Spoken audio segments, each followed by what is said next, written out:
Nós estamos começando a fazer cifra tanto conta, eigenlijk, como bom nós está fazendo, como bom está trabalhando em turismo e em nosso hotel, nosso resort, que seja. Mas custo seguro, turista que vem, maioria já não tem que dar na hotel. Tapi é cifra na de hotel não é importante. Aqui nós estamos começando com a averagem de ocupação de 2022, nós essa que está inteira aí. Nós temos a cifra de dezembro, ainda não está full, mas essa aqui é parte de last, é parte que nós temos para agora aqui, e que para janeiro nós temos a cifra mais concreta, mas vamos mirar, eigenlijk, trabalhando eigenlijk bom.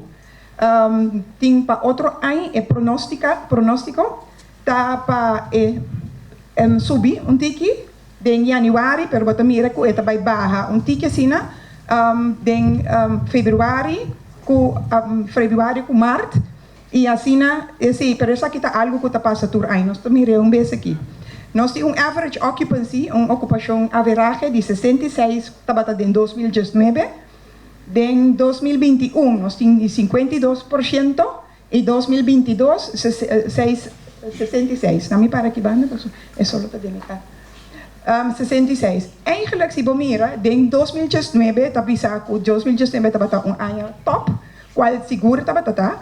E para você mirar, que eigenlijk, em 2022, nós chegamos também. E quizás, se nós vamos a fim de ano aqui, quizás nós podemos até passar tiki, depende de como bom nos comportamos mês de dezembro.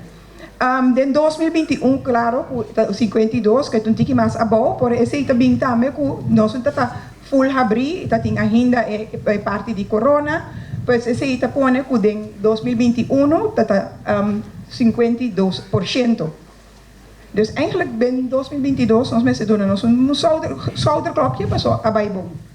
E nós hasta começa a papia de recuperação, of althans nós começa a recuperar de dingen aqui.